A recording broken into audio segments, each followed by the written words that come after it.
13వ వచనం. యెషయా గ్రంథం. ఒకని తల్లి వానిని ఆదరించినట్లు నేను మిమ్మలను ఆదరించెదను. చాలండి. చిన్న ప్రార్థన చేసుకుని ముందుకు సాగుదాం. సర్వకృపానిధివును సర్వోన్నతుడును సర్వమెరిగిన మా దైవమా నీకు వందనాలు. ఇదిగో ఈ సమయం అయ్యా నీ యొక్క పాదములు చెంతకు వస్తూ ఉండగా నన్ను మరుగుపరిచి నీ బిడ్డలతో మీరు మాట్లాడమని అడుగుచూ ప్రార్థిస్తున్నాను. అల్పుని బలహీనుడిని నాయనా, నీ యొక్క బలిపీఠం చెంతకు వచ్చి ఉండగా నన్ను నాయనా నీ హస్తంతో తాకి నాలుకను ముట్టి పెదవులను ముట్టి నీ బిడ్డలకు కావాల్సిన మాటలు నా నోట ఉంచమని, అలాగే వినగలిగిన చెవిని గ్రహించగలిగిన మనసును సమ్మతి పుట్టించి ఆత్మని బిడ్డలకు అనుగ్రహించమని, నీవే సహాయకుడు కృప చూపమని, ప్రతి విధమైనటువంటి హృదయపు తలంపులను ఆలోచనలను తొలగించి నీ మాట వినే భాగ్యాన్ని దయచేయమని యేసు నామమున అడుగుచున్నాం తండ్రి, ఆమేన్. హల్లెలూయా. ఎక్కడున్న వాళ్ళందరూ గట్టిగా హల్లెలూయా చెప్పండి. మంచిది. మరి ఒకరి తల్లి ఒకరిని ఆదరించినట్లుగా దేవుడు ఏం చెప్తాడంట, మనల్ని ఆదరిస్తాడంట. అంటే ఆదరించడం అనేటువంటి విషయంలోకి వచ్చేప్పటికి అక్కడ పోల్చినటువంటి పోలిక ఎవరితో పోలుస్తున్నాడంటే తల్లితో పోలుస్తున్నాడు దేవుడు. దేవదేవుడే ఎవరితో పోలుస్తున్నాడు? తల్లితో పోలుస్తున్నాడు. అక్కడ తండ్రితో పోల్చలేదు.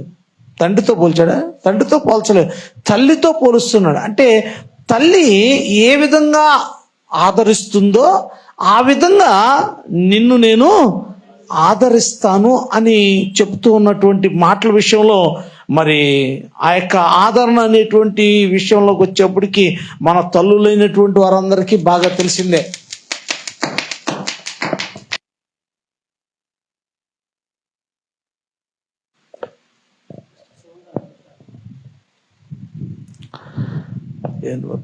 పట్టినందుగా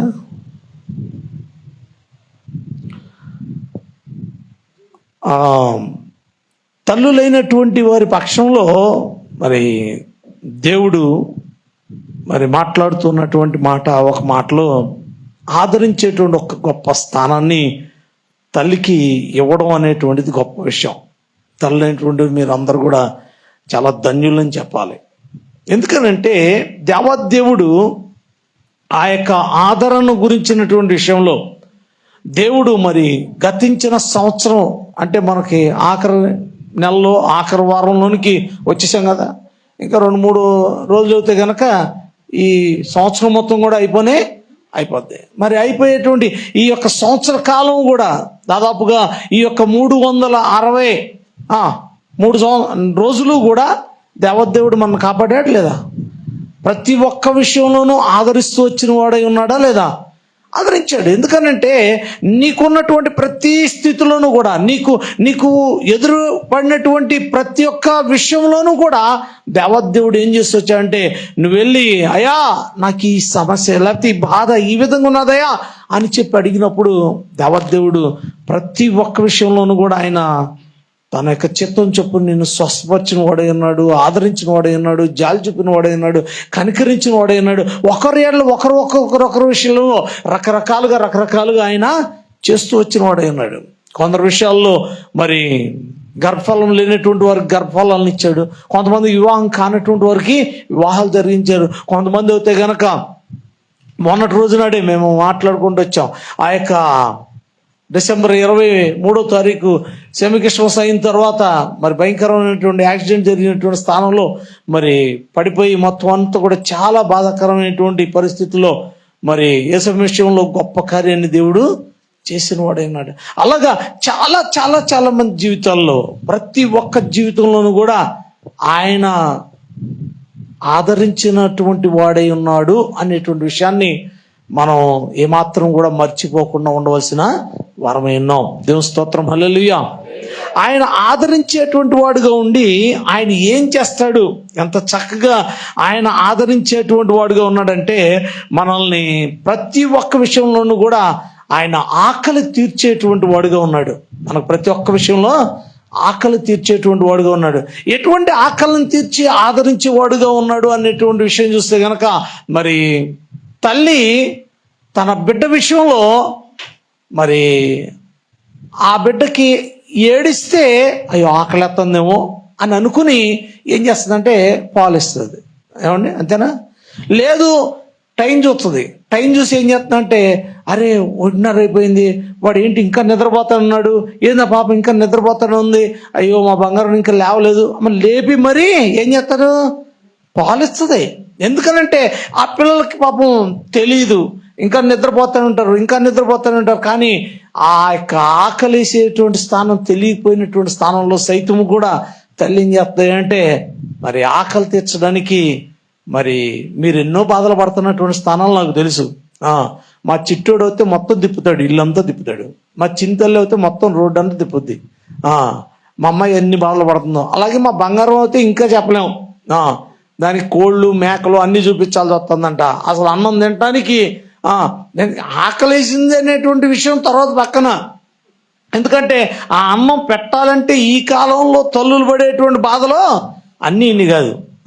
ఆకలి తీర్చడానికి పడేటువంటి బాధలు అన్నీ ఇన్ని కాదు.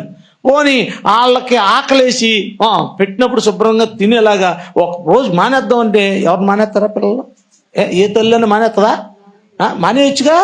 ఒకరోజు మానేస్తే కనుక వాళ్ళకి కడుపు కాలుతుంది శుభ్రంగాను, అప్పుడు ఆవురు వంట తింటారు అని చెప్పి ఏ తల్లి అనుకోదే? ఏ తల్లి అని అనుకుంటుందా? అనుకోదు. అది మరీను మళ్ళీ అన్నీ తగ్గిపోతాయి. మళ్ళీను ఎంత బాధో దాని విషయంలోకి వచ్చేప్పటికి. ఏమాత్రం అక్కడ మనం వీళ్ళకి ఓపిక లేకపోయినా, వీళ్ళకి నీరసంగా ఉన్నా మరీ బతిమాలి వాళ్ళ ఎంకమాలు పడి మరీను పెడతారు. ఎందుకంటే ఆకలి తీర్చడం అనేటువంటి విషయంలో తల్లికి చాలా గొప్ప ప్రాధాన్యత ఇచ్చినటువంటి వాడు. అందుకనే దేవుడు ఆదరించేటువంటి దాని విషయంలో తల్లిలా ఆదరిస్తాడు అనేటువంటి స్థానాన్ని తీశాడు. ఎందుకంటే ఆకలి తీర్చేటువంటి వాడు నిజమే. ఎందుకంటే దేవదేవుడు కూడా యోహాను సువార్త 6వ అధ్యాయం 35వ వచనంలో చెప్తూ ఏమంటున్నాడా అంటే, ఆయన ఆకలి తీర్చినటువంటి వాడిగా ఉన్నటువంటి స్థానాల్ని మనం అక్కడ చూస్తాం.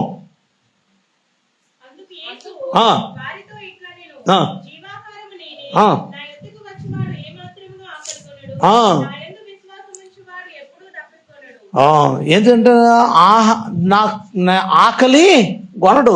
జీవాహారం తీసుకున్నటువంటి వాడు ఎవరు కూడా ఆకలి కొనడు అని చెప్పాడు. ప్రియమైన వారు జాగ్రత్త గమనించండి. అది ఆత్మ సంబంధమైనటువంటి ఆకలి గురించినటువంటి స్థానంలో ఆయన చెప్పిన మాట.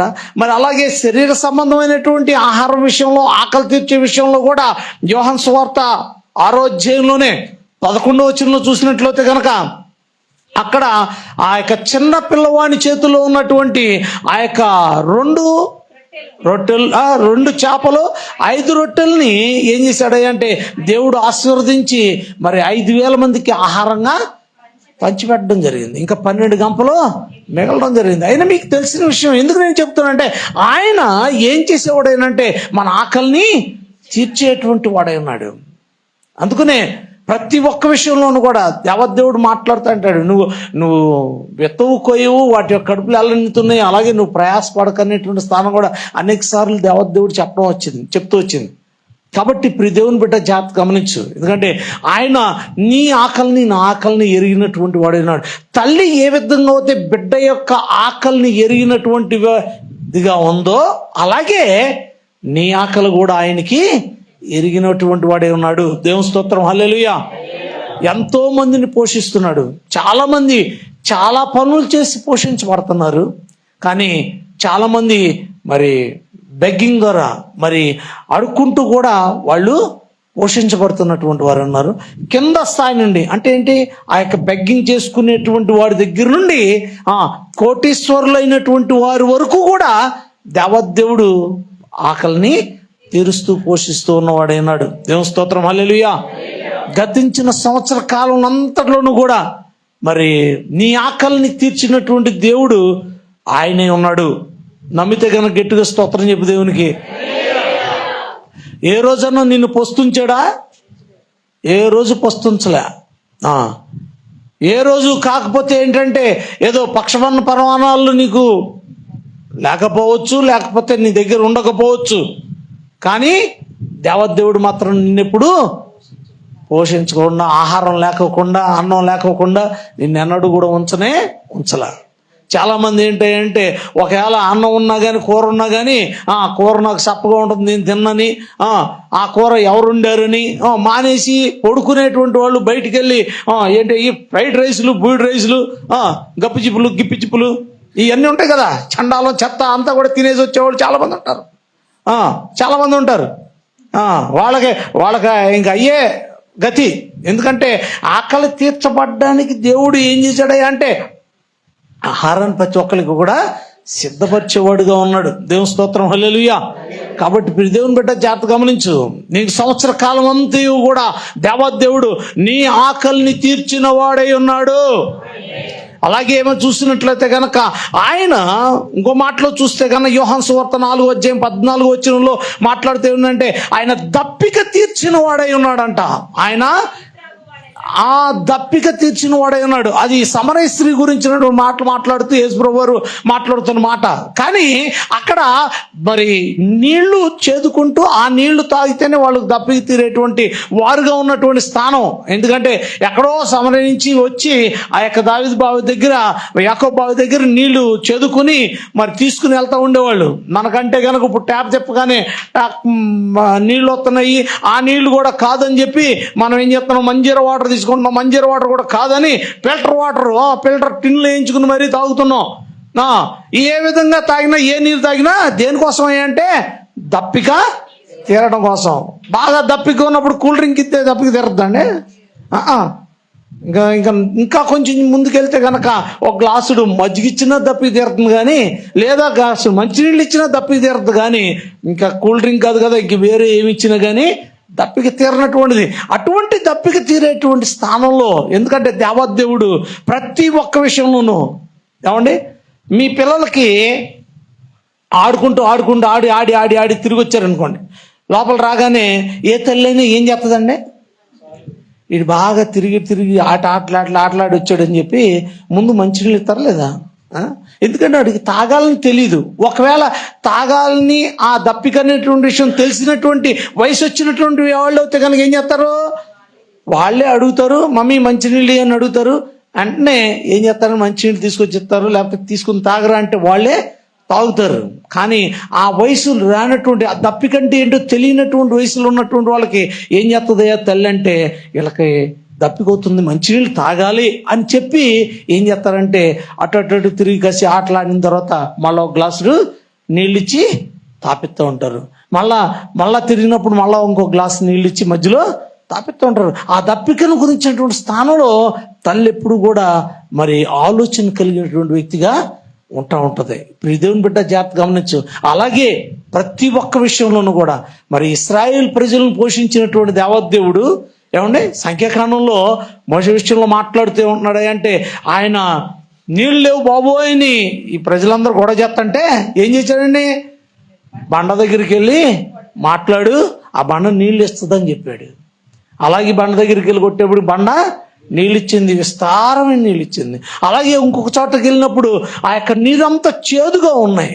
మారా జలముని ఆయన ఏం చేశాడంటే ఒక కొమ్మ తీసుకొచ్చేసి వెయ్యి అన్నప్పుడు వేయగానే ఆ నీళ్ళన్నీ కూడా మధురమైన జలాలుగా మారిపోయినాయండి. దేవుని బిడ్డలారా జాగ్రత్త గమనించండి. ఎన్నో చోట్ల దేవదేవుడు ఆది కాండంలో చూసినట్లయితే గనక ఆ యొక్క ఎవరు శారా యొక్క దాసి అయినటువంటి హగరు తన బిడ్డతోటి అరణ్యంలో వెళ్ళిపోతా ఉండగా, ఎడారిలో వెళ్ళిపోతా ఉండగా దేవుడే ఆ యొక్క బిడ్డ యొక్క మొరను విని ఏం చేశాడంట, ఆ యొక్క దాహం తీర్చడానికి భూమిలో నుండి నీటిని ఒప్పుక చేశాడంట. దేవుని బిడ్డ జాగ్రత్త గమనించు. ఎందుకంటే నా దేవుడు ప్రతి ఒక్క విషయంలోనూ కూడా ఈ దప్పికొనినటువంటి ప్రతి ఒక్క స్థానంలోనూ కూడా దప్పిక తీర్చగలిగిన యోగ్యుడై ఉన్నాడు. హల్లెలూయా. ప్రియమైన వారలారా జాగ్రత్త గమనించండి. మరి ఈ శీతాకాలంలో అంటే మనకు అంత నీరు అవసరం లేదు, దప్పిక అంత అవనవదు. కానీ వేసవకాలంలో అయితే గనక చాలా దప్పిక అవుతూ ఉంటుంది. ఎక్కడ వాటర్ అంతా కూడా ఎవాబరేట్ అయిపోవడం, మన బాడీలో ఉన్న వాటర్ ఎవాబరేట్ అయిపోవడం, అందువల్ల మనం చాలా తొందరగా దప్పిక కలిగి ఉంటాం అనేటువంటి జరుగుతూ ఉంటుంది. కాబట్టి ఆ దప్పిక ఉన్నప్పుడు ఎక్కడ నీళ్ళు దొరుకుతాయా, ఎక్కడ చల్లటి నీళ్ళు దొరుకుతాయా అని చెప్పి మరి మనం కూడా ఎంతో ఆలోచనతో ఆశతోటి పరుగులు తీస్తూ ఉంటాం. అలాగే ఈ దప్పికల్లో చాలా రకాల దప్పికలు కలిగినటువంటి వాళ్ళు చాలామంది ఉన్నారు. లోకంలో ఉన్నటువంటి వారు మరి ఒక నీళ్ళ గురించిన దప్పికే కాదు, మందు తాగేవాడికి మందు దప్పిక ఉంటుంది. ఏమండి, అడిగి ఓ నరం లాగేస్తూ ఉంటుంది అనమాట, నాలుగు లాగేస్తుందంట. మనం ఒకసారి అడిగితే ఏమున్నాయి గారు, ఆ చుక్క పడకపోతే అసలు నరాలు లాగేస్తున్నాయండి అని చెప్పి చాలా బాధపడిపోతూ ఉంటారు. అలాగే మరి ఆ పేకాటాడేటువంటి ఆ యొక్క వ్యసనం ఉన్నటువంటి వాడు ఆ వ్యసనం గురించి ఒక దప్పికను కలిగి ఉంటాడు. లేకపోతే స్త్రీ వ్యామోహం కలిగినటువంటి వాడు ఆ యొక్క దప్పికను కలిగినటువంటి వాడుగా ఉంటాడు. అలాగా రకరకాలైనటువంటి దప్పికలు ఈ భూమి మీద చాలా ఉన్నాయి. ప్రియమైన వారులారా, జాగ్రత్త గమనించండి. తల్లి ఏ విధంగా అయితే మరి కుమారుని యొక్క దప్పిక లేకపోతే ఆ బిడ్డ యొక్క దప్పికను ఏ విధంగా అర్థం చేసుకుంటుందో, అలాగే దేవదేవుడు కూడా ప్రతి ఒక్కరి యొక్క దప్పికను అర్థం చేసుకోగలిగిన వాడై ఉన్నాడు. గతించిన రోజులన్నీ కూడా ఈ సంవత్సరంలో 24వ సంవత్సరంలో దేవదేవుడు నీ యొక్క ప్రతి ఒక్క దప్పికను ఆయన గ్రహించిన వాడై ప్రతి ఒక్కటి ఆయన తీర్చిన వాడై ఉన్నాడు. అలాగే ముందు రోజుల్లో కూడా తీర్చబోవాడై ఉన్నాడు. హల్లెలూయా.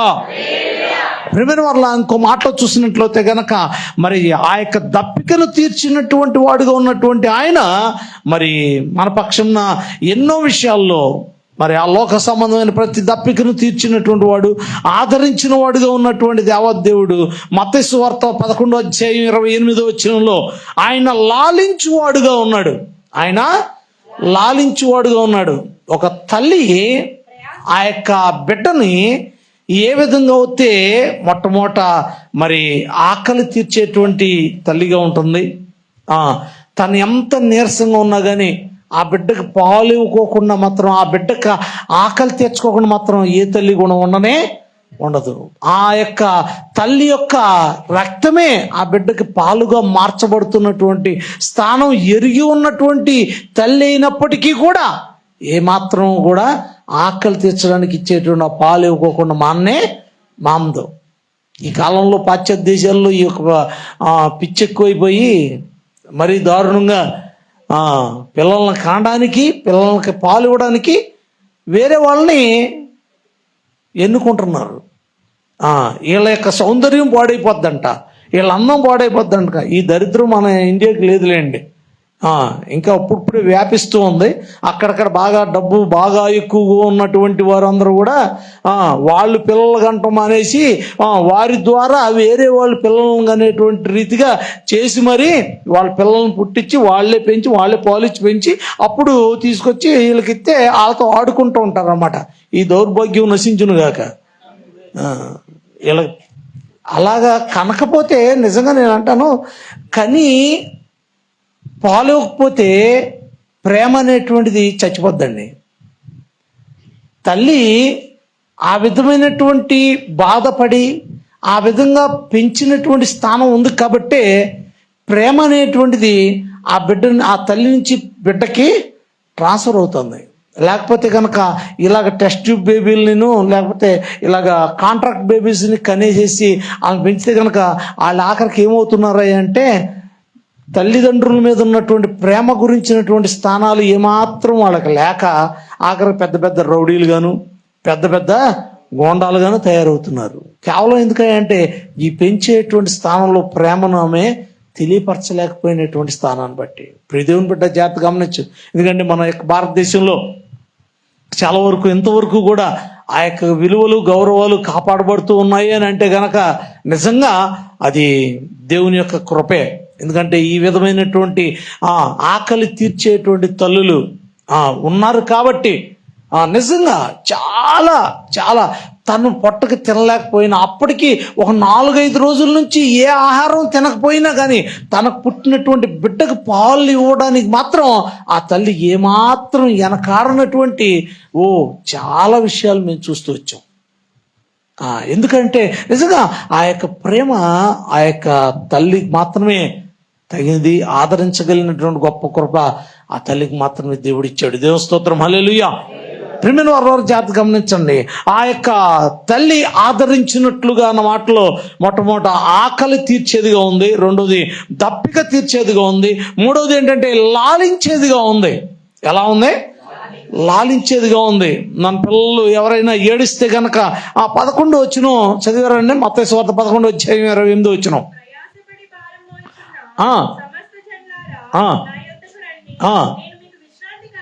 చాలండి. అక్కడ ఏమంటున్నాయంటే విశ్రాంతిని కలుగు చేస్తున్నా. అంటే విశ్రాంతి కలుగు చేయడం అంటే మన పిల్లలు ఏడుస్తూ ఉన్నప్పుడు మనం ఏం చేస్తాం? ఏడవరా అని వదిలేస్తామా? వదిలేరు. ఏం చేస్తారు? ఎత్తుకుంటారు. ఎత్తుకుని వాళ్ళని లాలిస్తారు. ఎత్తుకోవడం అంటే లాలించడమే కదా, బుజ్జగించడం.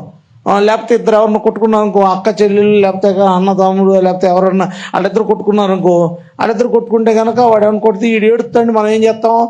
ఎత్తుకొని సర్లే అయితేను అన్న పని చెప్తాలే నేను అని చెప్పి ఏదో ఒకటి అని చెప్పి మనం లాలిస్తాం. ఏమంటే అలాగే దేవుని యొక్క మందిరంలోకి వచ్చినటువంటి మనం కూడా చక్కగా మాటలు వింటూ లాలించబడుచు ఏం చేస్తామంటే నిద్రపోతూ ఉంటాం కదా. మనం కూడా కొంతమంది ఉంటారండి, నాకు చక్కగా కనబడుతూ ఉంటారు. వాళ్ళకి అది ఎందుకంటే అలాగ వచ్చేస్తూ ఉంటుంది. ఏం చేస్తాం? వాళ్ళు మాత్రం అది ఏమన్నా ఖర్చా లేకపోతే డబ్బులు పెట్టి కొనాలా, దాన్ని ఏమన్నాను ఏం అవసరం లేదు కదా, వచ్చేస్తూ ఉంటుంది అది. చక్కగా మాటలు వింటూ ఉన్నప్పుడు ఒక రకమైనటువంటి ఏసు రక్తం చేయం. నిజంగా తల్లి లాలించినట్లుగా దేవదేవుడు ఏం చేస్తాడంట? మనల్ని లాలించేవాడుగా ఉన్నాడంట. ఎందుకంటే ఆ యొక్క బాధలో ఆ యొక్క అక్కడ ఇందాక చెప్పినట్లుగా ఆ చదవబడినటువంటి మాటలో ఆయన ఏమంటున్నాడు? అక్కడ ప్రయాసపడి భారం వహించున్నటువంటి వారుగా ఉన్నటువంటి మనల్ని ఆయన ఏం చేస్తాడంట? విశ్రాంతిని కలుగు చేస్తాడంట. అంటే నీకు ఎటువంటి బాధ, ఎటువంటి ప్రయాసలో, ఎటువంటి వేదనలో నువ్వు ఉన్నప్పటికీ కూడా ఆయన ఏం చేస్తానంటే ఆయన దగ్గరకు వచ్చి, అందుకునే 1 పేతురు రాసిన పత్రికలో మాట్లాడుతూ ఏమంటున్నాడు? పేతురు గారు మాట్లాడుతూ నీ చింత యావత్తును ఆయన మీద ఏమని చెప్తున్నాడు? అక్కడ 5వ అధ్యాయం 7వ వచనంలో అంటున్నాడు, నీ చింత యావత్తు కూడా నా ప్రయాసపడుచున్న వారులరా మీ చింత యావత్తు కూడా నా మీద వేడి, నేను మీకు విశ్రాంతిని కలుగు చేస్తాను అన్నాడు. అంటే దేవుడు ఏం చేసేవాడు అంటే మనకు గతించిన రోజులన్నీ కూడా మనకు చక్కని విశ్రాంతి కలుగు చేయడం కోసమని మనని తల్లి ఏ విధంగా అయితే లాలిస్తుందో ఆ యొక్క మాటలో యెషయా గ్రంథంలోనే ఇందాక 66వ అధ్యాయంలో మనం చదువుతూ వచ్చిన దాంట్లో 13 వచ్చిన 12 వచ్చినలో అక్కడ అంటాడు మాట, 12 వచ్చిన 11 వచ్చిన అంటాడు, మీరు చంకన ఎత్తుకొనబడుదురు, మోకాళ్ళ మీద ఆడించబడుదురు అని ఉంటుంది అక్కడ.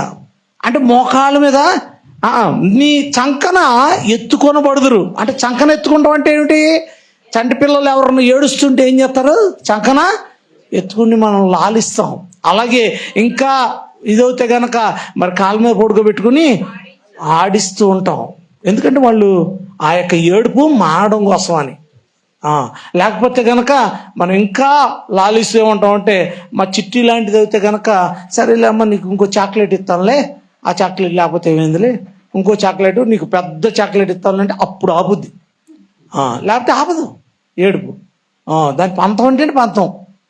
ఎందుకంటే కొన్ని విషయాల్లోకి వచ్చేప్పటికి మన పిల్లల్ని ఏదో విధంగా మనం లాలించి మనం ఏ విధంగా అయితే బుజ్జగించే వాళ్ళగా ఉంటున్నామో అలాగే ఎప్పుడు కూడా దేవదేవుడు కూడా మనల్ని ఏం చేస్తున్నాడంటే బాధ కలిగినటువంటి సమయంలో, దుఃఖంగా ఉండేటువంటి సమయంలో, మనం ఎదురయ్యేటువంటి అనేక రకమైనటువంటి పరిస్థితుల విషయంలో, చాలా కృంగినటువంటి స్థానంలో, చిన్నపిల్లలైతే చిన్న వాటికి ఏడుస్తారేమో, కానీ పెద్దవాళ్ళమైనటువంటి మన బిడ్డలు మన మీదకు తీసుకొస్తున్నటువంటి ఆ యొక్క అపనిందల విషయంలో కానీ, లేకపోతే భర్త మార్పు చెందనటువంటి వ్యక్తిగా ఉండి మరి అవమానపరుస్తున్నటువంటి ఆ యొక్క స్థానాల్లో కానీ, లేకపోతే కనుక బిడ్డలు ఇంకా మార్పు నొందక, యవనస్తులు దేవుని సన్నిధికి రాక, దేవునికి లోబడక ఉన్నటువంటి స్థానాలను బట్టి కానీ మనం దేవుని సన్నిధిలో ఎంతగానో ఏడుస్తూ ఉంటాం,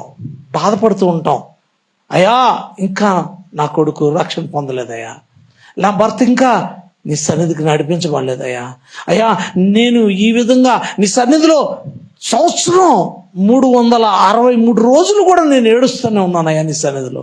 అయ్యా నీ సహాయం దయచేవా అని మనం ఎంతగానో బాధపడుతూ భారం మోస్తూ భారంతో దేవుని సన్నిధిలో అడుగుచున్నటువంటి వారిగా ఉన్నటువంటి స్థానాలు ఎన్నో ఉన్నాయి, ఎన్నో రోజులు ఉన్నాయి. ప్రతిరోజు కూడా గుర్తొచ్చినప్పుడల్లా దేవుణ్ణి అడిగినటువంటి సమయాలు కూడా చాలా చాలా ఉన్నాయి. కానీ ఇదిగో దేవదేవుడు మాట్లాడుతున్న స్థానం ఇదే. ఎందుకంటే ఒకరిని తల్లి ఏ విధంగా అయితే ఆదరిస్తుందో అదే రీతిగా నీవు పొందుతున్నటువంటి ఆ బాధని భారాన్ని యావత్తు కూడా ఆయన ఏం చేస్తానంటే లాలించి దాని విషయంలో ఆయనకి ఆదరణ కలుగు చేస్తాను అంటున్నాడు. దేవుని స్తోత్రం, హల్లెలూయా. ఆయన లాలించి ఆదరించినటువంటి వాడుగా ఉన్నప్పుడు మన పక్షమున ఆయన నిలబడినప్పుడు మనకి ఏ బాధ కూడా మనకి ఉండదండి. అందుకనే కీర్తనకారుడు మాట్లాడుతూ 55వ కీర్తన 22వ చరణంలో అంటున్నాడు, నీ భారము యెహోవా మీద మోపము, ఆయనే నిన్ను ఆదుకొనును అని అంటున్నాడు. నిన్నే ఆదుకునేవాడు ఆయనే అని చెప్పి ఇక్కడ ఎంతో చాలా స్పష్టంగా చెబుతున్నాడు. ఎందుకంటే నీకెంత బాధ ఉన్నా, నీకెంత భారం ఉన్నా, నీకెంత విడుదల లేనటువంటి పెద్ద సమస్య ఉన్నా దేవుడు మాట్లాడుతుంది అదే. ఎందుకంటే ఇదిగో నిన్ను నేను ఆదరిస్తాను. ప్రియమైన వారలారా జాగ్రత్త గమనించండి. ఎందుకంటే ఇశ్రాయేలు ప్రజల్ని ఆదరించిన వాడు ఆయనే, ప్రతి ఒక్క విషయంలోనూ ఆదరించిన వాడు ఆయనే. ఏమండి, ప్రతి ఒక్క విషయంలోనూ కూడా కాపాడినవాడు ఆయనే. ఆయన మాట్లాడితే ఉన్నా అంటే నేను మిమ్మల్ని ఎలా కాపాడానంటే కోడి తన పిల్లలను ఏ విధంగా రెక్కల చోటును బాగా కాపాడుతుందో అలాగే ఇంకా ఏమండి గద్ద తన పిల్లల్ని ఏ విధంగా రెక్కల మీద ఎత్తుకొని వెళ్తుందో ఆ విధంగా మిమ్మల్ని మీకు ఏది కాకుండా, ఏది కాళ్ళకి చెప్పులు అరక్కోకుండా, బట్టలు చెరక్కోకుండా, ఏవి కాకోకుండా దేవదేవుడు వారికి ప్రతి ఒక్క అవసరతను తీరుస్తూ ఏం చేశాడు, వారిని కాపాడిన వాడై ఉన్నాడు. దేవుని బిడ్డ జాగ్రత్త గమనించు. ఎందుకంటే ఆయన ఆకలి తీర్చేవాడుగా ఉన్నాడు, అలాగే ఆయన దప్పిక తీర్చేవాడుగా ఉన్నాడు, ఆయన లాలించేవాడుగా ఉన్నాడు. ఇంకో మాటలో చూసినట్లయితే కనుక ఎఫెసీయులకు రాసిన పత్రిక 2వ అధ్యాయం 4వ వచనంలో చూసినట్లయితే ఆయన కరుణించేటువంటి వాడుగా ఉన్నాడు, క్షమించేటువంటి వాడుగా ఉన్నాడు. చదువు.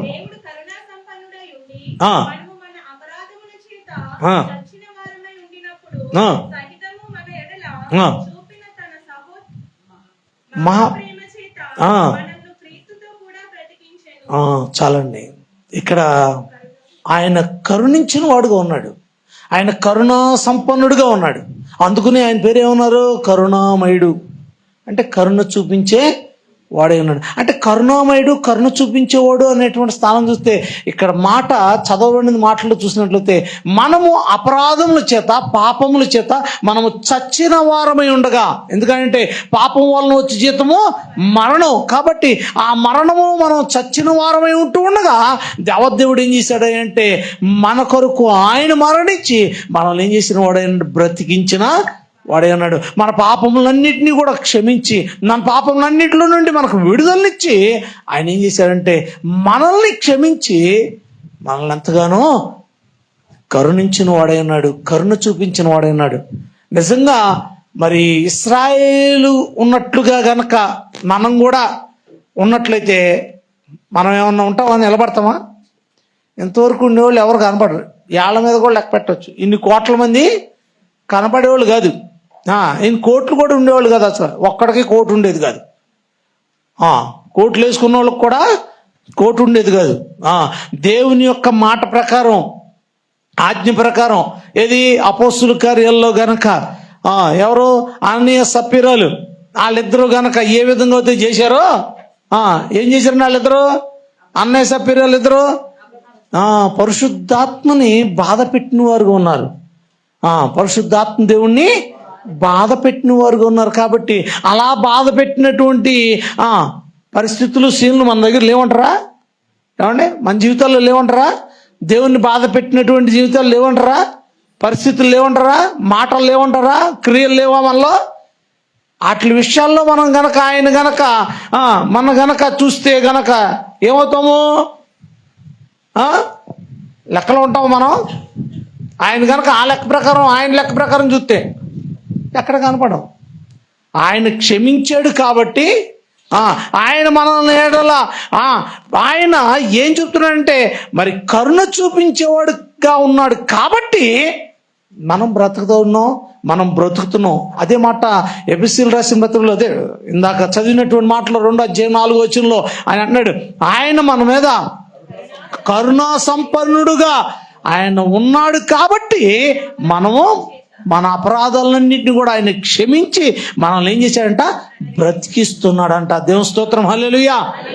ఇన్ని రోజులు కూడా 2024 సంవత్సరంలో డిసెంబర్ నెల ఈ 28వ తారీఖు 29వ తారీఖు వరకు మనం బ్రతికి ఉన్నామంటే కేవలం కేవలం కేవలం ఆయన కృపే. ఆయన క్షమించడాన్ని బట్టే, ఆయన మనల్ని ప్రేమించి క్షమించాడు కాబట్టే. ఒక మాటలో చెప్తాను, అక్కడ ఆ మాట అంటాడు, అక్కడ మాట మీరు చదివిన దాంట్లో ఉందండి. అక్కడ ఆయన ఏ ప్రేమ అంట? మహాప్రేమ చేత. జాగ్రత్త గమనించండి, ఎందుకంటే మహాప్రేమ. తల్లి తన బిడ్డ మీద చూపించేటువంటి ప్రేమే, కానీ దేవుడు మన మీద చూపించేది మహాప్రేమ. అంటే దీనికి ఏమన్నా తక్కువ ఏమైనా ఉందా? దీనికంటే ఇంకెక్కువైంది లేదు అని అంటాను. ఎందుకంటే తల్లి ఒకసారైనా బిడ్డ చేసినటువంటి అల్లరిని బట్టి కానీ లేకపోతే పనిని బట్టి కానీ 2 వేస్తుంది, 2 వేస్తుంది. ఒకసారి పిల్లలు కొన్నిసార్లు మరి ఆ యొక్క 2 కూర్చుని దాంట్లోనే ఆడుకుంటూ ఉంటారు, లేకపోతే 1 పోసి దాంట్లో ఆడుకుంటూ ఉంటారు. వాళ్ళకేం తెలియదు. అప్పుడేం చేస్తుంది? నువ్వు అసలా అని చెప్పి కొంచెం గట్టిగా కోపడి తీసుకెళ్ళి స్నానం చేయించి మరీ తీసుకొస్తుంది. ఒకసారి అయిపోయింది, 2 సార్లు అయిపోయింది, 3వ సారి కొంచెం పెద్దవాడు అయిన తర్వాత కూడా అదే పని చేశాడు. ఏం చేస్తారు అప్పుడు? 4 వేస్తారు. ఫస్ట్ కోపడతారు, తర్వాత 4 వేస్తారు. అలాగే దేవుడు కనుక మరి మనం 4 వేసినట్టు తేజ రక్తం చెయ్యం, మనం ఎవరైనా ఉంటామా? మనం చూపించే ప్రేమ కంటే దేవదేవుడు మహాప్రేమను మన పట్ల చూపించున్నవాడైన ఆ మహాప్రేమను బట్టే నీవు నేను బ్రతికి ఉన్నాం. లేకపోతే కనుక ఆయన మహాప్రేమే కనుక మన పట్ల చూపించకపోతే మౌనము క్రమంలో లేనటువంటి వారముగా, పాపం అనగా ఆజ్ఞాతిక్రమమే పాపం కాబట్టి ఆజ్ఞను అతిక్రమించినటువంటి వారంగా కొంతమందికి అయితే కనుక డిసెంబర్ 25వ తారీఖు కూడా దేవుని మందిరం రావడానికి అవకాశం లేదు. కొంతమందికి అయితే కనుక దేవుని యొక్క సన్నిధిలో ఆయన దశంభాగం ఇవ్వడానికి కూడా అవకాశం లేదు. కొంతమందికి అయితే కనుక దేవుని సన్నిధిలో ఆయన ఇచ్చేటువంటి శరీరం రక్తంలో పాలు పొందడానికి కూడా అవకాశం లేనటువంటి వారు చాలామంది ఉన్నారు. ఇటువంటి వారిని మరి ఆయన ప్రేమతో కాదా ఆయన క్షమించింది, కరుణించింది? కేవలం ఆయన మహాప్రేమను బట్టే మనం ఏమవుతున్నామంటే బ్రతుకుతున్నాం, ఆయన చేత కరుణించబడుతున్నాం. కేవలం ఆయన మహాప్రేమను బట్టే మనము తప్పించబడుతున్నాం. మన యొక్క ప్రతి ఒక్క అవిధేయతలో నుండి కూడా మనం క్షమించబడుచు ఉన్నవారమైనాం. దేవుని స్తోత్రం, హల్లెలూయా.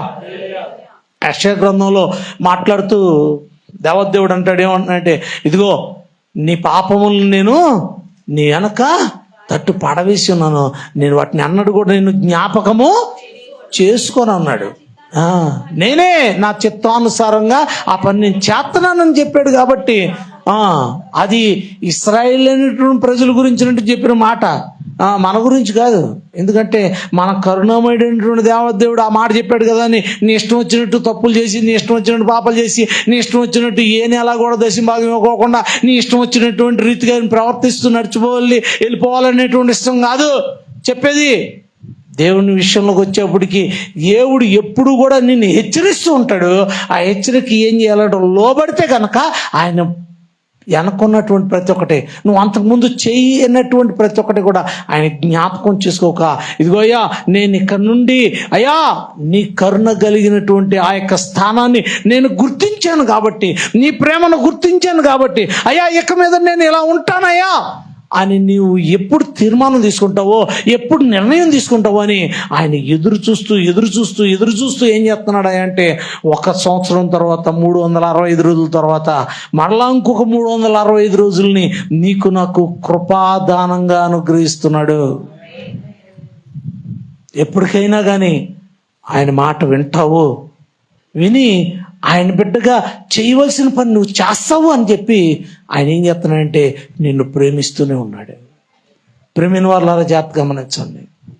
వినన్నటువంటి వాడుగా ఉన్నటువంటి ఒక కొడుకే లేకపోతే ఒక కూతురే ఉందనుకోండి, ఒకసారి దండించాం, తిట్టాం, కొట్టాం, లేకపోతే పెద్దవాళ్ళతో తీసుకెళ్ళి పెద్దవాళ్ళతో మాట్లాడించాం, ఎన్ని చేసినా వినన్నటువంటి బిడ్డలుగా ఉన్నటువంటి మీ బిడ్డల విషయాల్లో వాళ్ళు కూడా మా అంత అయిన తర్వాత మేమేం కొడతాం అయ్యగారు, మేమేం కొట్టి చెప్పగలుగుతాం వాళ్ళకి అని చెప్పినటువంటి తల్లిదండ్రులైనటువంటి వారు ఉన్నటువంటి బిడ్డల విషయంలో కూడా మరి వాడు నా కొడుకు కాదని చెప్పేటువంటి తల్లిదండ్రులు ఎవరైనా ఉంటారా?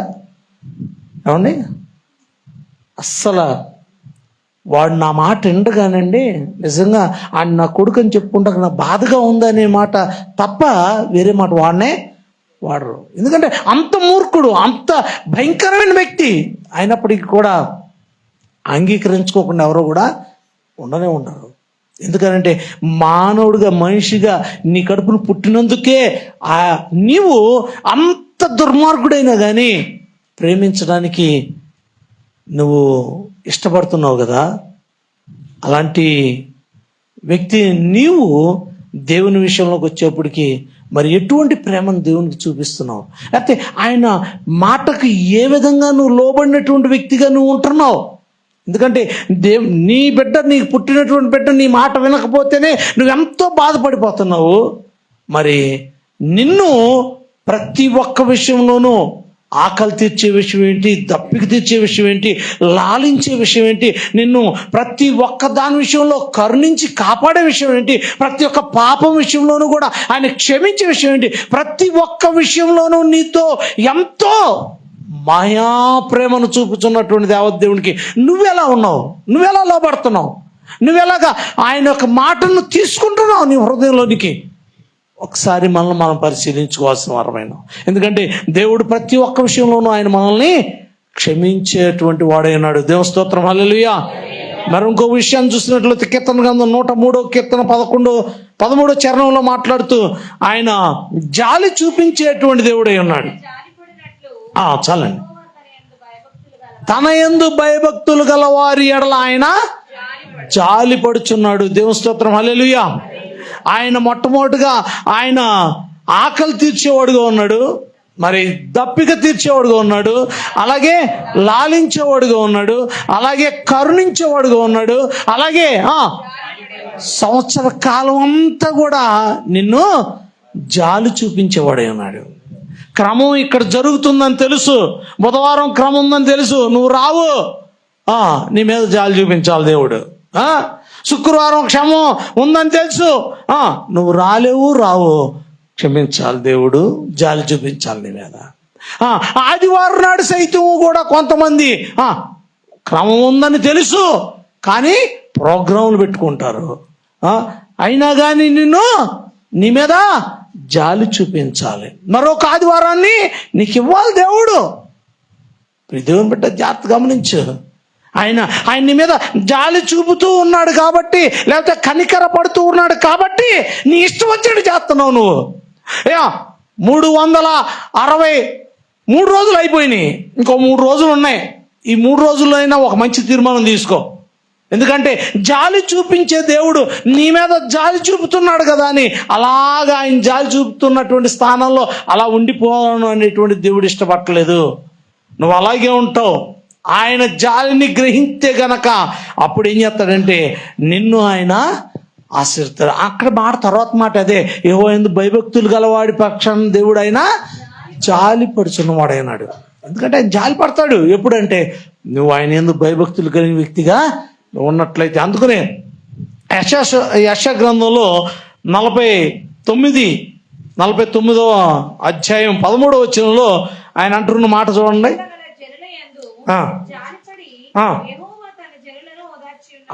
ఆయన జాలిపడి వాళ్ళని ఓదార్చాడంట. ఏమండి? ఎందుకని? వాళ్ళు ఉన్నటువంటి ప్రతి ఒక్క శ్రమ గురించి, బాధ గురించి ఏం చేశాడంట? ఆయన జాలిపడి వారిని ఓదార్చాడంట. మన కూడా చాలాసార్లు జాలిపడి ఆయన మన ఓదార్చడాన్ని బట్టే మనం ఓదార్పు కలిగిన వారంగా ఉన్నాం, ఆదరించడాన్ని బట్టే మనం ఆదరణ పొందిన వారంగా ఉన్నాం. ఎందుకంటే ఆయన ఆదరించకపోతే గనక మనం ఎవ్వరం కూడా ఆదరణ పొందలేమండి. కొంతమంది అయితే గనక కన్న బిడ్డలు చనిపోయినటువంటి వారు, కొంతమంది అయితే గనక మరి ఆ చేతికి వచ్చినటువంటి బిడ్డ దాదాపుగా 20-22 సంవత్సరాలు ఎదిగినటువంటి బిడ్డ సైతం కూడా వాళ్ళ కళ్ళ ముందే చనిపోయినటువంటి కుటుంబాలు చాలామంది ఉన్నాయి. వాళ్ళకి ఎవ్వరు చెప్పినా, ఏ విధంగా ఏ మాటలు చెప్పినా కానీ ఓదార్పు, ఆదరణ రానే రాదండి. కానీ నా జాలి చూపేటువంటి నా దేవుడు వారికి ఆదరణ కలుగు చేస్తే తప్ప ఏ విధంగానూ ఆదరణ కలగదు. అందుకనే 1 కొరింథీయులకు రాస్తూ 1వ అధ్యాయం, 2 కొరింథీయులకు రాస్తూ 1వ అధ్యాయంలో అపోస్తలుడైన పౌలు అంటాడు అన్నమాట. ఏమంటున్నాడు? 1వ అధ్యాయంలో 3వ వచనం నుండి 7వ అధ్యాయం వరకు దుఃఖంలో ఉన్న వారికి ఆదరించేటటువంటి అవకాశాలని మన ప్రభు అయిన యేసుక్రీస్తు అంటూ దుఃఖంలో ఉన్నటువంటి ప్రతి ఒక్క దుఃఖంలోనూ కూడా ఆయన నీకు ఆదరణ కలుగజేసేవాడై ఉన్నాడు. ఆయన జాలి చూపించే దేవుడై ఉన్నాడు. అలాగే దుఃఖంలో ఉన్నప్పుడు నీకు ఆదరణ కలుగజేసేవాడు. ఆ అధ్యాయం 3వ వచనం నుండి 7వ వచనం వరకు కూడా అక్కడ అంటాడు అపోస్తలుడైన పౌలు, క్రీస్తు యేసు ద్వారా మేము ఎటువంటి ఆదరణను మేము పొంది ఉన్నామో అదే ఆదరణ మీకు కూడా మేము కలుగజేస్తున్నాం. కాబట్టి ఆ ఆదరణను మీరు క్రీస్తు యేసు ద్వారా పొందిన వారై ఉండి మీరు ఆదరణ పొందండి అని అంటున్నాడు. ప్రియమైన వారలారా, జాగ్రత్త గమనించండి. ఎందుకంటే మన దేవుడు మన పట్ల జాలి చూపించేవాడు గాను, కరుణించేవాడు గాను, అలాగే మనల్ని మరి ప్రేమించేటువంటి వాడు గాను, అలాగే మన దుఃఖములో మనల్ని ఆదరించేటువంటి వాడు గాను, మరి జాలి చూపేవాడు గాను, కనికర చూపేవాడు గాను. మరి యేసు ప్రభు వారు కనికరించినటువంటి స్థానం చూస్తే గనక ఒక విధవరాలు మరి కుమారుడు చనిపోయినప్పుడు మరి పాడి మీద తీసుకొస్తాడు, ముట్టి స్వరిచి వాడిని లేపినప్పుడు అక్కడ అంటారనమాట, ఆమె ఎడల కనికరబడిన వాడై. చాలా విషయాల్లో కనికరబడినటువంటి వాడుగా ఉన్నాడు ఆయన ప్రతి ఒక్క విషయంలోనూ కనికరబడినటువంటి వాడుగా ఉన్నాడు. మరి నీ విషయంలో మరి ఆయన కనికరాన్ని నువ్వు ఏ విధంగా చూసావో లేదో నాకు తెలియదు. ఎందుకంటే ఒకవేళ ఆయన కనికరాన్ని ఇంకా నువ్వు చూడనటువంటి వ్యక్తివైతే, ఇంకా ఆ దుఃఖంలోనే ఉన్నటువంటి వ్యక్తివైతే, ఇంకా ఆ బాధలోనే ఉన్నట్లయితే, ఆ జాలి కలిగినటువంటి దేవుని యొక్క జాలి ఏమిటో నువ్వు ఇంకా రుచి చూడని వ్యక్తివైతే గనక, ఇదిగో దేవదేవుడు మాట్లాడుతున్నాడు. నీవు ఒక చక్కని నిర్ణయం తీసుకుంటే గనక దేవదేవుడు ఆయన నీ పట్ల ఏం చేసేవాడు అంటే జాలి చూపే దేవుడే ఉన్నాడు. అలాగే నీ యొక్క బాధ నుండి నిన్ను ఆయన పక్కకు చేర్చేవాడై ఉన్నాడు. అందుకనే మత్తయి సువార్త 5వ అధ్యాయం 4వ వచనంలో అంటున్నాడు, బాధపడితే అక్కడ హక్కును చేర్చుకునేటువంటి వాడుగా ఉన్నాడంట. ఏమండి? మత్తయి సువార్త 5వ అధ్యాయం 4వ వచనం, దుఃఖపడు వారిని ధన్యులు వారు ఓదార్చబడుదురు. ఆయన దుఃఖపడేటువంటి వారిని అలా దుఃఖంతో అలా ఉంచేసేవాడు కానే కాదండి. నిద్రపోయే వాళ్ళని అలా నిద్రపోతా ఉంచేవాడు నేను అంతకంటే కాదండి. ఊరుకుంటాను నేను ఎందుకంటే అలాగే దుఃఖపడేటువంటి వారిని ఆయన దుఃఖంలో అలా ఉంచడానికి ఆయన ఇష్టపడ్డు. ఆయన ఏం చేసేవాడు అంటే ఆ యొక్క దుఃఖం నుండి ఓదార్చువాడై ఉన్నాడు.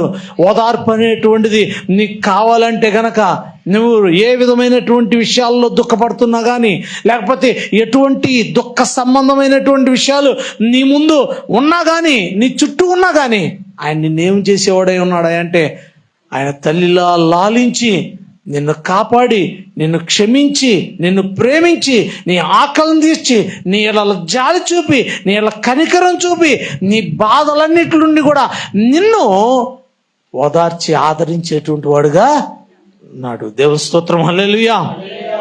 దుఃఖించు వారికి ఆయన ఆదరణ కలుగు చేసేవాడు అన్నాడు. అలాగే మరి రోగములన్నిటి నుండి కూడా మనల్ని స్వస్థపరిచేవాడై ఉన్నాడు. యెషయా గ్రంథం 53:5 వచనంలో చెప్పబడుతూ అంటున్నాడు, నీ యొక్క రోగములన్నిటిని కూడా కుదుర్చుతాను అంటున్నాడు.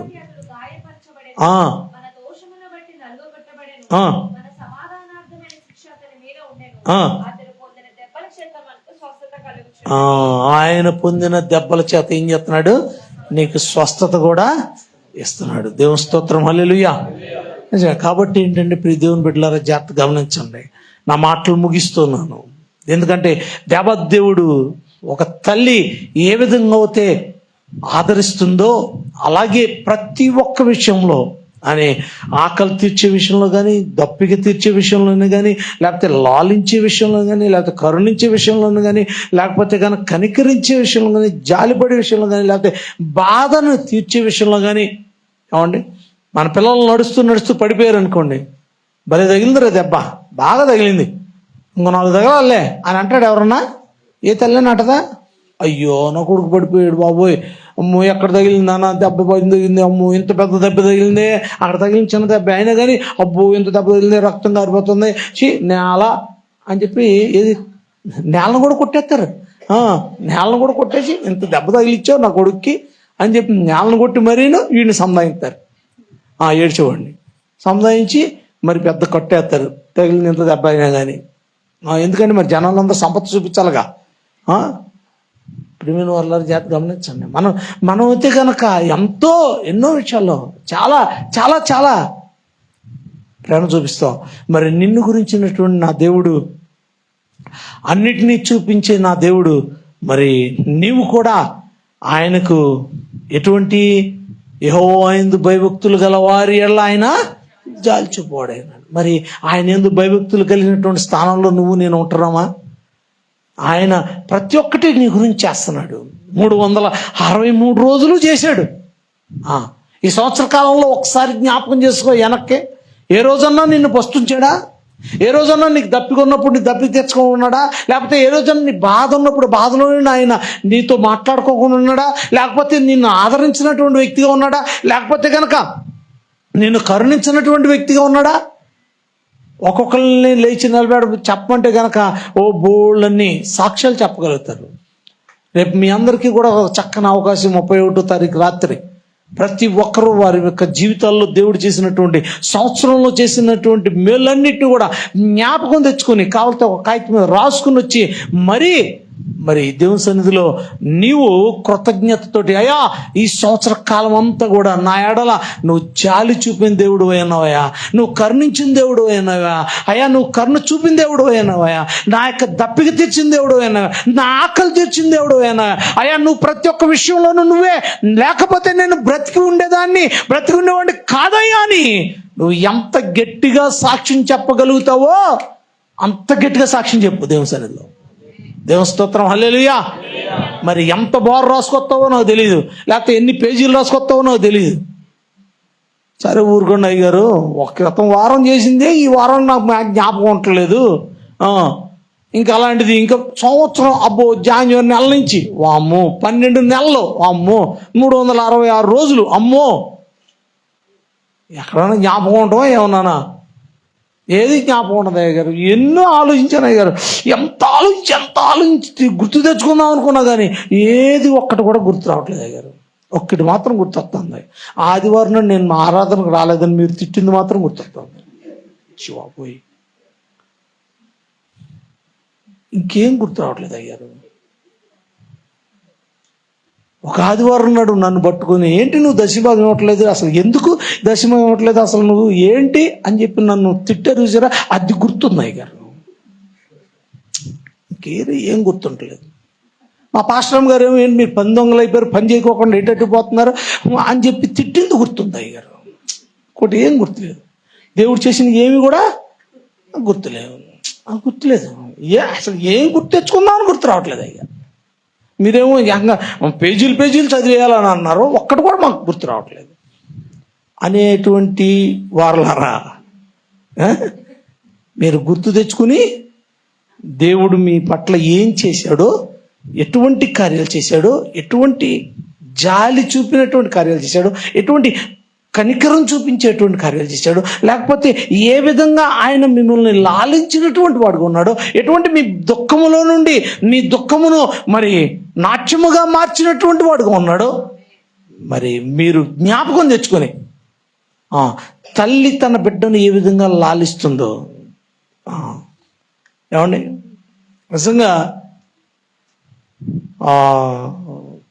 మదర్స్ డే రోజు నాడు ప్రతి ఒక్కళ్ళు నిలబెట్టి మీ తల్లి నిన్ను ఎలా కాపాడిందో చెప్పించాలనుకుంటాను. నేను ఎప్పుడు నాకు మర్చిపోతూ ఉంటాను. నీ తల్లి, నువ్వు ఇంత తాడి చెట్లకు పెరిగావు కదా, ఏసు రక్తం మిమ్మల్ని అంటున్నాను అనుకోవద్దు ఎవరు, ఇంత ఎత్తు పెరిగావు కదా, నువ్వు కూడా ఒక తల్లి అయ్యావు కదా, నువ్వు కూడా ఒక తల్లి అయినప్పుడు నీ తల్లి నిన్ను ఎలాగా సంరక్షించింది, నిన్ను ఎలా కాపాడింది, నువ్వు ఎటువంటి పరిస్థితుల్లో ఉండగా నిన్ను లాలించింది. నిజంగా అండి, చాలామంది తల్లులయ్యిన తర్వాత కూడా తన యొక్క తల్లి తనను ప్రేమించినటువంటి విధానం మర్చిపోకుండా జ్ఞాపకం ఉంచుకొని వారిని ఎంతో ప్రేమించేటువంటి వారు చాలామంది ఉన్నారండి. చాలామంది యవనస్తులు ఉన్నారు, చాలామంది యవనరాణులు, లేకపోతే అందరూ ఉన్నారు, కాదంటలేదు. కానీ అందరికంటే అన్నిటికంటే ఎక్కువగా ప్రేమించిన వాడు, మహాప్రేమ కలిగినటువంటి వాడు నా దేవుడై ఉన్నాడు.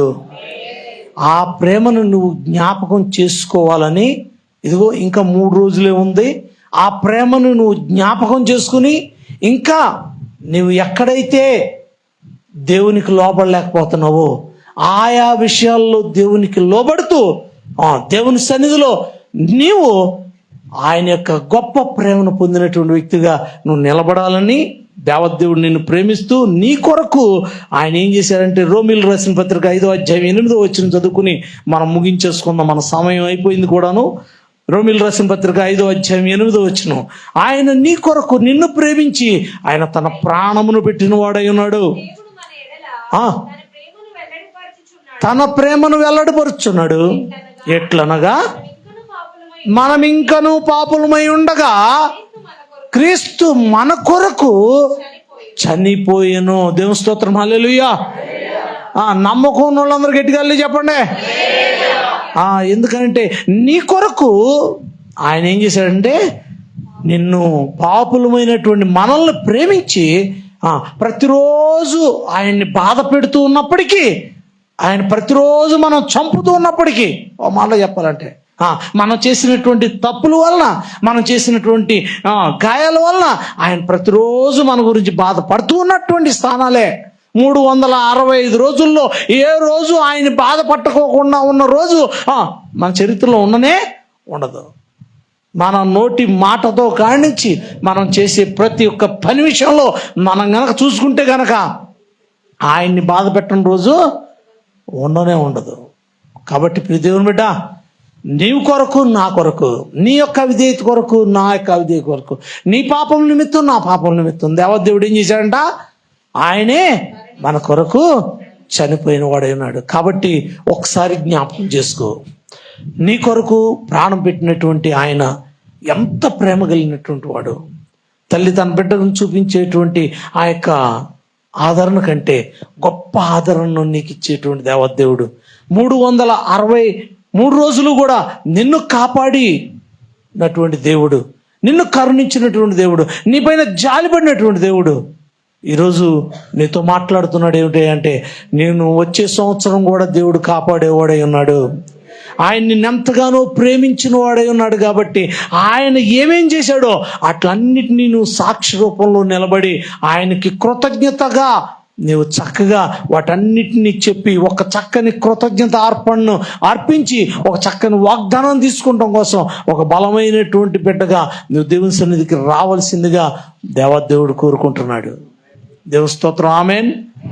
ఎవరు అల్లి చెప్పట్లేదు, ఎందుకంటే బలమైన కానుకను తీసుకురావాలన్నానుగా. దేవుని స్తోత్రం, హల్లెలూయా. మోకరించండి, ప్రార్థన చేసుకుందాం.